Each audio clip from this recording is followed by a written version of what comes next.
Hey, Chimo Sabis, get ready for another 30 with Tony Snippet. He's the man of the hour, the man with the power, too sweet to be sour. So here's Tony. Well, thank you, Dick Nixon, and welcome to another Snippet edition of 10 with Tony.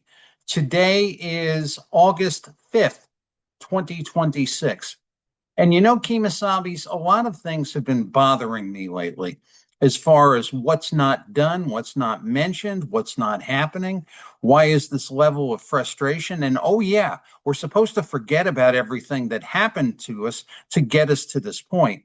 And this morning, particularly, and coming into this day, I've been particularly bothered thinking about the entire quote unquote COVID-19 response from Connecticut and our governor, Ned Lamont, known affectionately on this show, the Lee Elsey Show, and anywhere else I may go as King Governor Ned Lamont the Unaccountable, because he is entirely unaccountable. But that all said, I thought about something I should show you and reinforce with you because no one else is, okay? No one else is doing it. I'm not saying there's not other people out there doing valuable things, but no one else, particularly in the political arena, is mentioning this.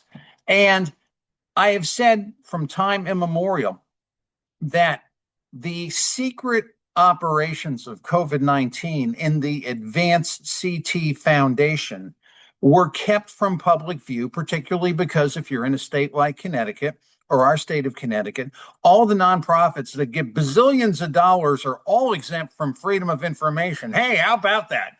And the other thing is that this way, they could keep the records, the protocols, what they were planning, who they were communicating with, and every single thing away from you. Now, if I'm running against that, I am on this guy's throat with my foot. How dare you do that to the citizens of Connecticut? But apparently in Connecticut, we don't do things like that. Apparently in other states, we don't do things like that. I cannot understand why. So in this brief snippet, I'm going to show you something, which of course I've shown you before, but I want you to remember. I want you to think about this. And oh, yeah, I want you to tell others because no one else is going to tell you what we're about to go through here today. So bear with me as we get into this share. And what I've got up here is, this is from Cause IQ. I'm going to blow this out a little bit so you can see it. Actually, can't really blow it out more than that. This is the 2020 initial Form 990 tax return for the Advanced CT Foundation. We went through that last week on 30 with Tony. And basically, this was an organization that was set up in the nick of time in order to house all of the COVID-19 operations. So you don't know what the hell these people were doing, and that's the way they wanted to have it with you. But I wanted to scroll down here.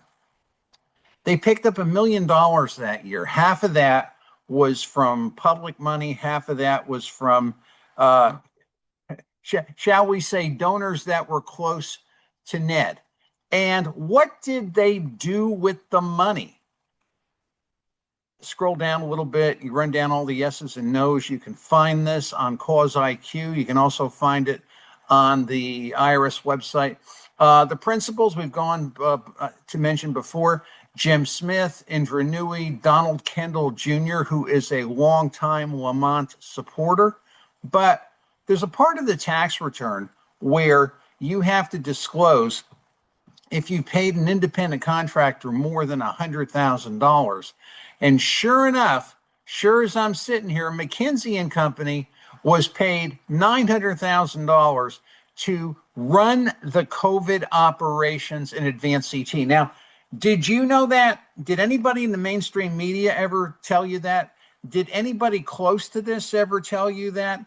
What is McKinsey doing in Advanced CT? Well, they're running things that they don't want you to see. And oh yeah, they got another cloak of freedom of information. What are the communications that went on? What went on between Lamont and Gottlieb? We've got them on tape. What went on between Lamont and Fauci? We don't know. But how is it unacceptable for us to know what went on with these characters? And what were they talking about? And what were they planning to do? And this is the kind of thing where we talk about, we're going to change we're going to change the attorney general. We're going to change the controller.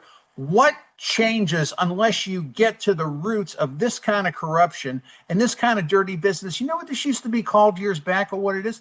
This is the rackets. This is racketeering. This is quote unquote doing something and then having guys call the shots with, again, two sets of books. And not only that, but we're using McKinsey. McKinsey, at least Andrew Cuomo, when he said he used McKinsey, he was very honest about that. And he was running around, McKinsey. Ned Lamont never told you about McKinsey. Look up McKinsey and the Uyghurs in China. Look at the other things McKinsey has done. Look what McKinsey did with the whole black hair escapade. And these are the people who were giving you the marching orders for COVID-19. I mean, you think Ned Lamont got all of that out of his head? My Lord, have I got some bridges to sell you in New York City and San Francisco, California. Just wanted to give you that snippet today. Think about what has gone on. Think about what's really at stake when we put these people back into office. This is what they're capable of doing. Anyway, hope you found that helpful. This is another 30 with Tony, 10 with Tony snippet. I got to get that right. 10 with Tony, 30 with Tony. Felix the cat, who knows, who cares? Anyway, we're going to come back with more snippets as time goes on, but I hope you enjoy these. And if you like them, feel free to send them along, chat them up, do whatever you want to do with them. You can send me an email, or you could hate my guts. Some do, but very thankful most people love me. God bless you, everybody. Thanks for your prayers here. Kathy's doing great, and wouldn't be without all the good Kemasabis and friends of me, the show, and 30 with Tony. God bless you, everybody. Have a great Wednesday.